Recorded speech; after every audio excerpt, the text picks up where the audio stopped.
Hello everyone and welcome back to our channel. This is the third lecture of AC circuits और आज का हमारा topic है AC circuit containing resistance, inductance and capacitance in series. इससे पहले वाले lecture में हम लोगों ने सेपरेटली रजिस्टर, इंडक्टर और कैपेसिटर जब हम AC सोर्स को कनेक्ट करते हैं तो उसके अंदर करंट एंड EMF दोनों के बीच में क्या रिलेशन होता है ये स्टडी किया है। अब अगर हम तीनों को एक साथ सीरीज के अंदर जोड़ेंगे तो उनका टोटल अपोजिशन कितना ऑफर करने वाले हैं वो हमें इस टॉपिक के अंदर फाइंड आउट करना है। ठीक है, तो सबसे पहले हम डायग्राम से स्टार्ट करते हैं। First we will consider the three components that is inductor, resistor and capacitor. एक सर्किट है कि उस सर्किट के अंदर सबसे पहले यहाँ पर दिया हुआ है इंडक्टर। इस तरह से हमारे पास एक इंडक्टर दिया हुआ है और इंडक्टेंस, इसका इंडक्टेंस कितना है, L है। उसके बाद में दूसरा कंपोनेंट है यहाँ पर capacitor. The second component is capacitor और कैपेसिटेंस C, इसका कैपेसिटेंस कितना है, C है। और लास्ट में इसी के साथ में सीरीज में दिया हुआ है इस तरह से एक register of resistance R, and all these are connected to an AC source। इस तरह से यहाँ पर इसको एक AC सोर्स से कनेक्ट किया हुआ है।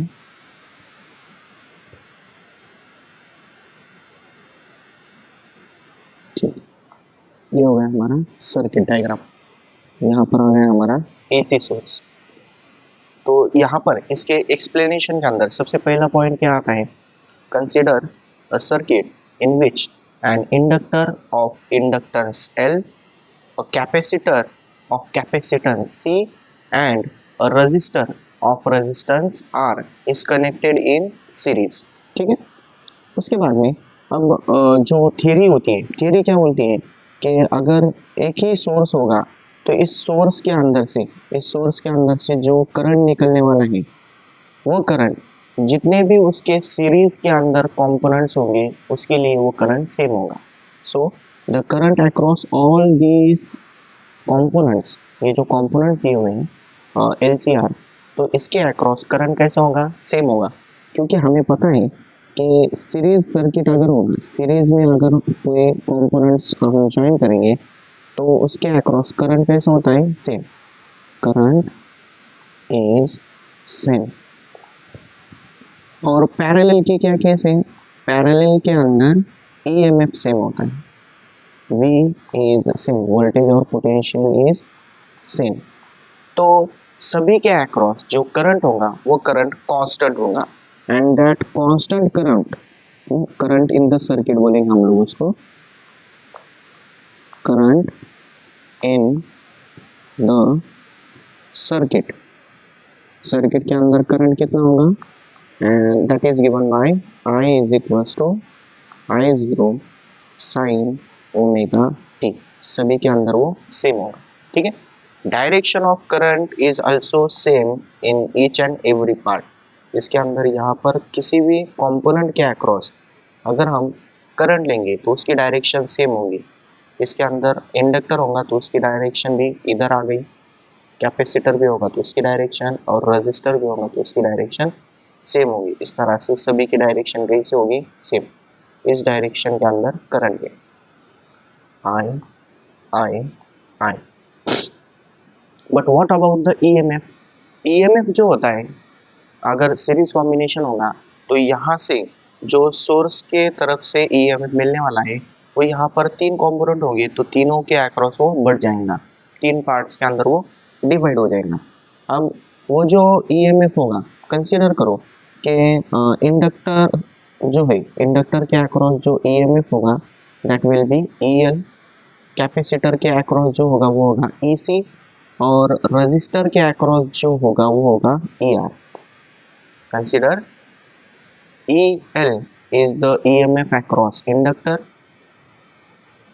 EC is the EMF across capacitor and ER with the EMF across resistor।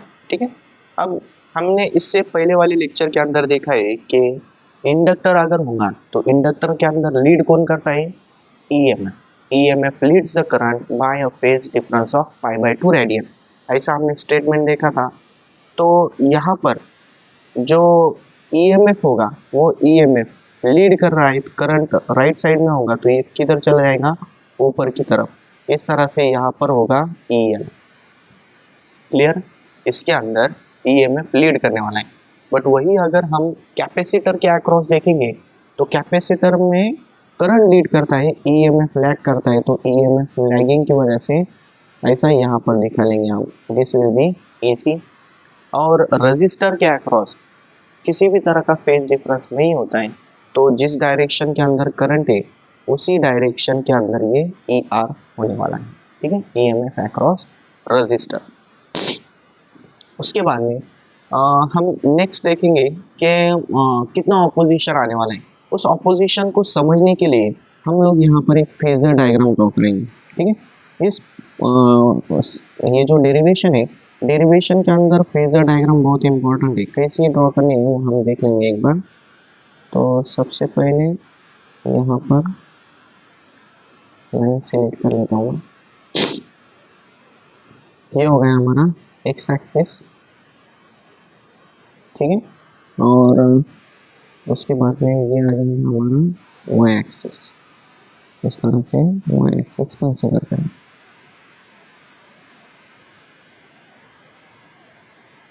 Okay, तो इसके बाद में एक्स और वाई दिखा लेता हूँ एक बार। जो करंट होगा, करंट की डायरेक्शन तो चेंज होने वाली नहीं, इसीलिए हम उसको एक्स एक्सिस के ऊपर दिखाएंगे इस तरह से। ये जो एक्स एक्सिस है इसके ऊपर करंट है, ठीक है, और करंट की जो मैक्सिमम वैल्यू है वो ये 0 से लेकर ओ से लेकर तो यहाँ तक आ जाएंगी। ये होगा I0, that is the peak value of current. Then उसके बाद में हमें रजिस्टर के अक्रॉस पता है, रजिस्टर के अक्रॉस जो ईएमएफ होगा वो करंट के डायरेक्शन में होता है। तो इसीलिए जो ई आर होगा, ई आर मतलब क्या, ई आर मतलब क्या, ईएमएफ अक्रॉस रजिस्टर वो इसी के अलग होगा, बट वो उससे थोड़ा सा कम होगा। मतलब वो पॉइंट हम यहाँ तक ले लेते हैं। इस तरह से ओरिजिन से लेकर यहाँ तक ये हो जाएगा हमारा E R, that is EMF across register. और ओ से लेकर ये जो पॉइंट है, ये जो हमें एक वेक्टर मिला है उसको हम कंसिडर करेंगे ओ ए वेक्टर। ठीक है, उसके बाद में दूसरा इंडक्टर का पॉइंट। इंडक्टर में ईएमएफ लीड करता है। अगर हमने करंट यहाँ पर दिखाए है तो जो ईएमएफ अक्रॉस इंडक्टर होगा वो वाई एक्सिस के अलोंग दिखाना होगा। तो वाई एक्सिस के अलोंग दिखाने के लिए हम लोग यहाँ पर ओरिजिन से लेकर यहाँ ऐसा ओरिजिन से स्टार्ट करते हुए इस वाई एक्सिस के अलोंग यहाँ से यहाँ तक ये जो पॉइंट है इसको हम कंसिडर करेंगे कि ये होगा हमारा बी पॉइंट, और बी ओ से लेकर बी तक ये हो गया हमारा E L, that is EMF across inductor. और लास्ट जो कैपेसिटर है, कैपेसिटर के अक्रॉस जो ईएमएफ होता है वो लैग करता है। वो लैगिंग को दिखाने के लिए हमें यहाँ पर ऐसा नेगेटिव वाई एक्सिस के अलावा हमें एक लाइन ड्रॉ करनी होगी यहाँ से ओ से लेकर तो नीचे की तरफ। ठीक है, यहाँ से यहाँ तक ओरिजिन से लेकर यहाँ तक सी पॉइंट तक ये जो होगा वो हमारा होगा AC, that is EMF across capacitor. और यहाँ हम एक पॉइंट और भी कंसीडर करेंगे कि EMF across inductor is greater than EMF across capacitor, EL greater than EC। EL greater than EC अगर होगा तो अगर हम वेक्टर एडिशन देखेंगे तो जो वेक्टर ग्रेटर मैग्नीट्यूड का होता है उसकी डायरेक्शन हम कंसीडर करते हैं। अब EL और EC में ग्रेटर कौन है, EL ग्रेटर है, तो ये EL हो गया और EC इस डायरेक्शन के अंदर है। यहाँ पर मैं फिर से ड्रॉ करता हूँ, ये अगर हम EL कंसीडर करेंगे तो EC डाउनवर्ड डायरेक्शन के अंदर है। दोनों का अगर हम ऐड करेंगे तो दोनों का रिजल्टेंट ऐसा ऊपर की तरफ एक वेक्टर होगा का जिसका मैग्नीट्यूड EL माइनस EC हो, ठीक है। तो वो जो रिजल्टेंट होगा उस रिजल्टेंट को दिखाने के लिए हम ऊपर की तरफ इस तरह से यहाँ से ओरिजिन से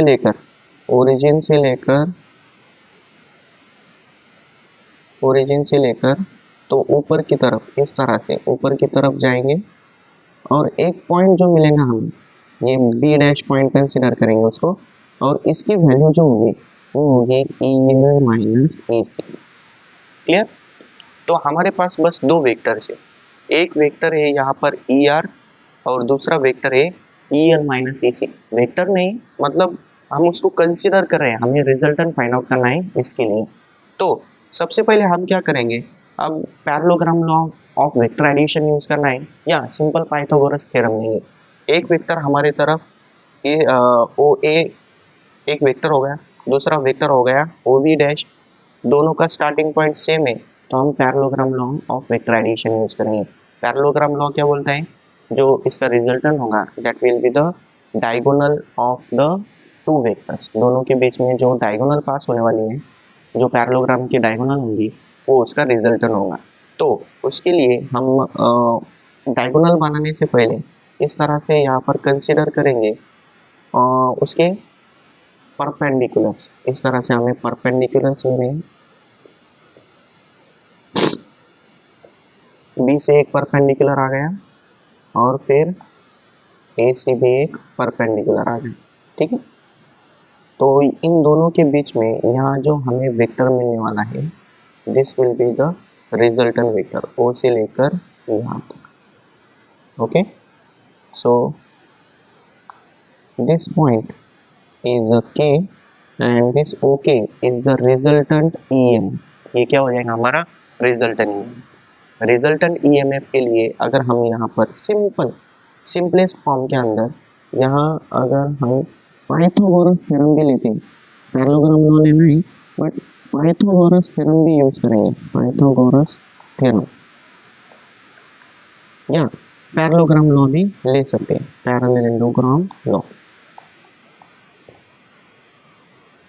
दोनों के अकॉर्डिंग ये जो डायग्राम है, डायग्राम के अंदर अब यहाँ पर और एक पॉइंट रहेगा, ये जो रिजल्टेंट है वो एक्स एक्सिस के साथ में फाई इतना एंगल बना रहा है, ठीक है।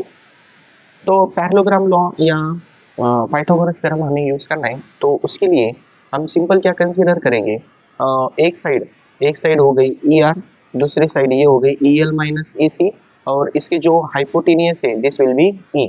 सो पाइथागोरस या पैरेललोग्राम लॉ अगर हम यूज करेंगे तो उसका स्टेटमेंट क्या आ जाएगा, E स्क्वायर इक्वल्स टू, एक साइड क्या है इसकी ER है, सो ER स्क्वायर प्लस दूसरी साइड है EL minus EC bracket square. एक साइड है EL माइनस EC, ये जो हमने लिया है ना, ये टोटल एक साइड है यहाँ की साइड, ठीक है।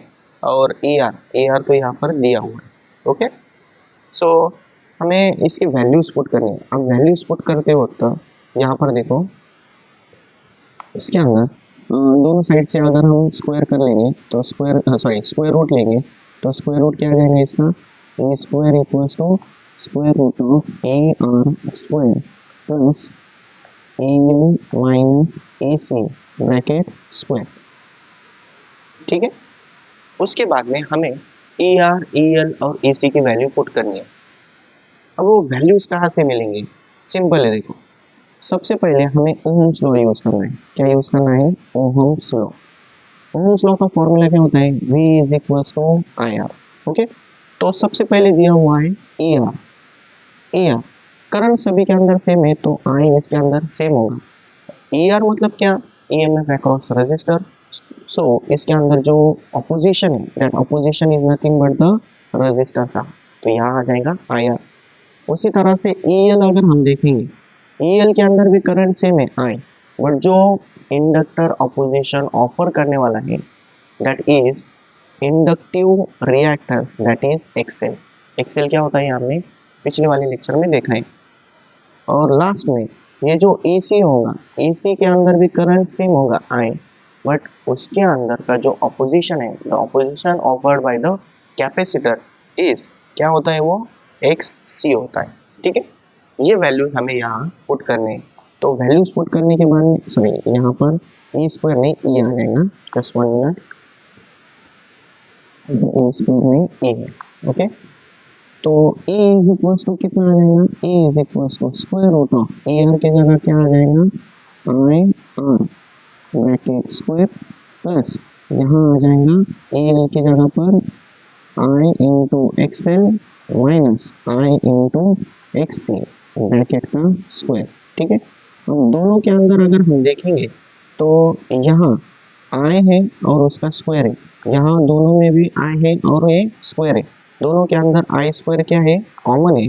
तो वो अगर हम कॉमन लेंगे तो यहाँ क्या आ जाएगा, square root of I square common ले लिए तो ब्रैकेट के अंदर क्या आ जाएगा, यहाँ आ जाएगा आर स्क्वायर प्लस इसके अंदर रह जाएगा x L minus X C bracket square, ठीक है।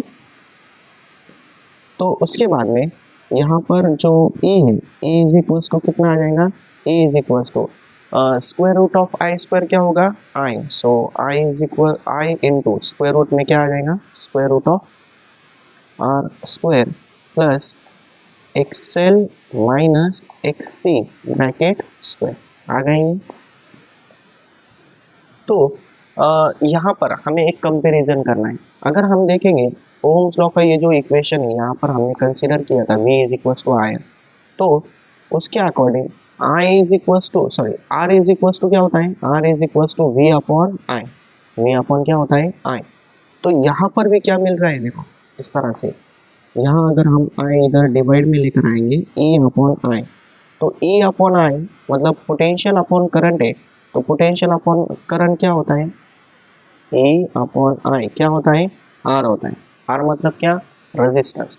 सो e अपॉन आई की जगह पर हम यहाँ कंसीडर करेंगे z इज इक्वल टू ये क्या आ जाएगा, क्या रहेगा यहाँ पर square root of r square plus X L minus X C bracket square. So यहाँ पर जो हमें z मिला है, this z is nothing but the impedance, इसको क्या बोलेंगे हम लोग, impedance, z is nothing but the impedance. Impedance मतलब क्या, the total opposition offered by the resistor inductor and capacitor together. जो तीनों कंपोनेंट्स है, तीनों कंपोनेंट्स अगर हम सीरीज में या पैरेलल में कैसे भी जोड़े होंगे तो वो तीनों जो ऑपोजिशन ऑफर करने वाले हैं, that opposition is nothing but the impedance. ये उसकी एक डेफिनेशन है। और दूसरी अकॉर्डिंग टू ओम्स लॉ का जो इक्वेशन है, z इज इक्वल टू कितना आ जाएगा, e अपॉन आई आने वाला है, ठीक है। So the ratio of RMS value of EMF to the RMS value of current is known as impedance. दूसरी डेफिनेशन क्या है, the RMS value of EMF to the RMS value of current is known as impedance Z, ठीक है। ऐसे दो definition आ जाएंगे। इसको generally हम ओम के अंदर ही मेजर करते हैं, तो इसका SI यूनिट जो होगा, SI यूनिट इज ओहम। जितने भी अपोजिशन है, चाहे वो रेजिस्टेंस हो या इंडक्टिव रिएक्टेंस, कैपेसिटिव रिएक्टेंस, सभी के अंदर जो या इम्पीडेंस, सभी के अंदर कौन सा यूनिट यूज करना है, हमें ओहम यूज करना है, ठीक है। उसके बाद में यहाँ अगर हम इम्पीडेंस जो है, इम्पीडेंस का अगर रेसिप्रोकल लेंगे तो reciprocal of impedance is known as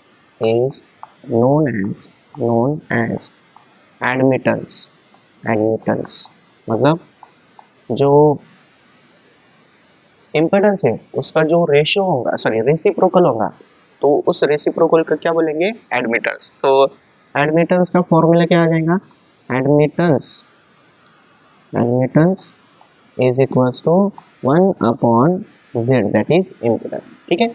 reciprocal लेना है बस, बाकी कुछ नहीं करना है। अब इसका रेसिप्रोकल है मतलब इसका जो SI यूनिट होगा, SI यूनिट, तो SI यूनिट हमें पर ओहम यूज करते आएगा, पर ओहम, या फिर इसको दूसरा एक नाम दिया हुआ है सीमेंस, दूसरा एक नाम है सीमेंस। दूसरा यूनिट जो होगा पर ओहम की जगह सीमेंस हम यूज कर सकते हैं। ठीक है, तो इस तरह से हमें इम्पीडेंस फाइंड आउट करना था। अब इसके अंदर जो एक फेज एंगल आया है, यहाँ अगर हम देखेंगे ये फाई, तो ये फाई फाइंड आउट करना है हमें। Phi is the phase difference between the current and EM, दोनों के बीच में का वो फेज डिफरेंस है, उसको फाइंड आउट करने के लिए हम सिंपल ये जो हाँ यहाँ पर ट्राइंगल मिला है उस ट्राइंगल को हम कंसीडर करेंगे। ठीक है, इस तरह से मैं इसको साइड में ले लेता हूँ।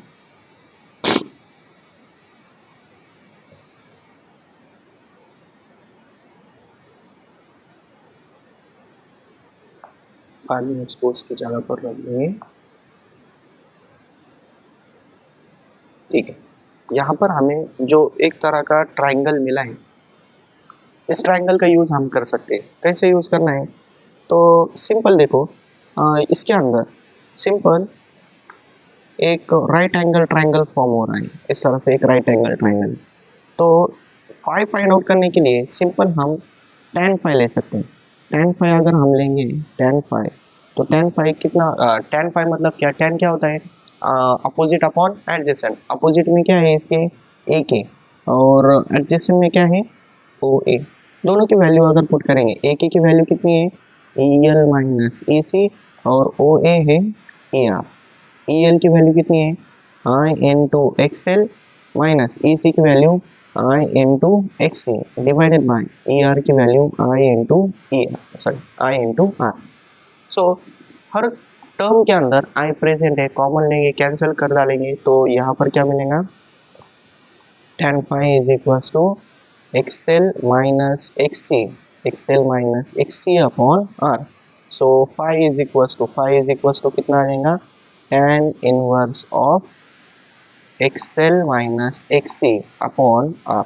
This is the formula for phase difference जो करंट एंड ईएमएफ के बीच में होगा।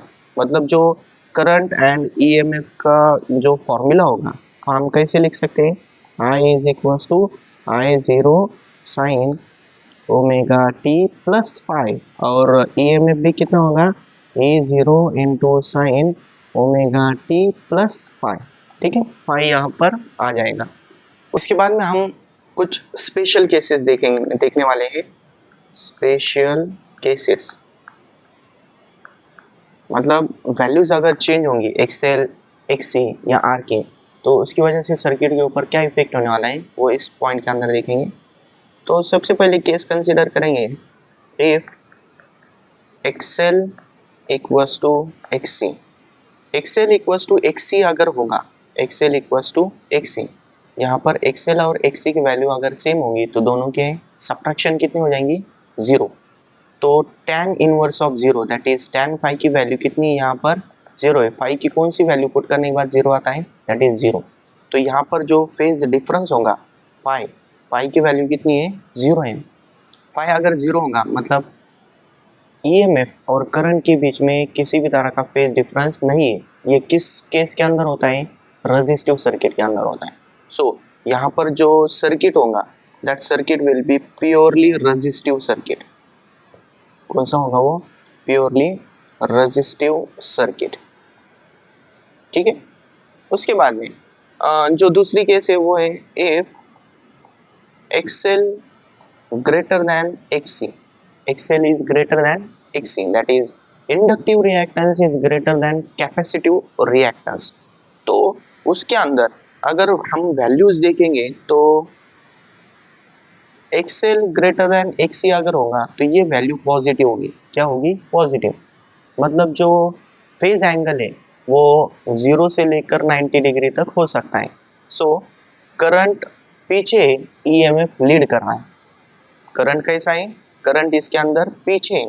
मतलब यहाँ पर मैं स्टेटमेंट भी ऐड कर देता हूँ, दोनों के अंदर लीड कौन कर रहा है, लीड कौन करने वाला है, ईएमएफ, और लैग कौन करने वाला है, करंट।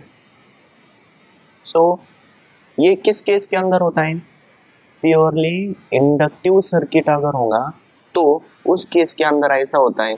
तो ये जो यहाँ पर हमें एक्सएल ग्रेटर एक्ससी है, इसके ऊपर से क्या मिलने वाला है, the circuit is inductance dominated, inductance dominated circuit. मतलब इसके अंदर जो राज करने वाला है वो कौन है, इंडक्टर है, उसके अंदर इंडक्टर का पावर ज्यादा होगा, ठीक है।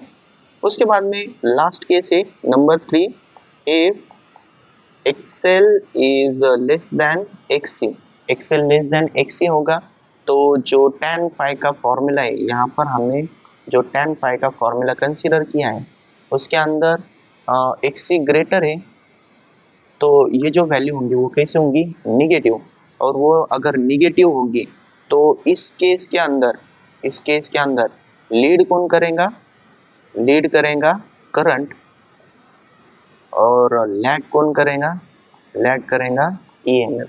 अब ये किस केस के अंदर होता है, ये होता है कैपेसिटिव सर्किट के अंदर। सो ये अगर केस होगी तो हम लोग क्या बोलेंगे, the circuit is capacitance dominated, capacitance dominated, मतलब इसके अंदर राज किसका चलेगा, कैपेसिटर का, पावर किसकी होगी, कैपेसिटर की, ठीक है। इस तरह से यहाँ पर 3 स्पेशल केसेस दिए हुए, और यहाँ पर जो एक ट्रायंगल फॉर्म हुआ है, इस तरह से एक ट्रायंगल हमें मिला है, this triangle is known as impedance triangle, क्या बोलते हैं उसको, इम्पेडेंस ट्रायंगल, इम्पेडेंस ट्रायंगल। इसका कुछ ज़्यादा कुछ यूज़ नहीं है, फेजर डायग्राम के ऊपर से ये आया है तो उसको हम लोग इग्नोर कर लेंगे, ठीक है। तो यहाँ पर जो LCR सर्किट है वो कंप्लीट हो चुका है, इसके बाद में हम लोग जो पावर इन AC सर्किट है वो नेक्स्ट लेक्चर के अंदर स्टडी करेंगे, ठीक है। अगर आप चैनल पर नए हो तो सब्सक्राइब कर लो, जाते जाते एक लाइक कर दो, और मिलते हैं नेक्स्ट वीडियो में। Thank you so much.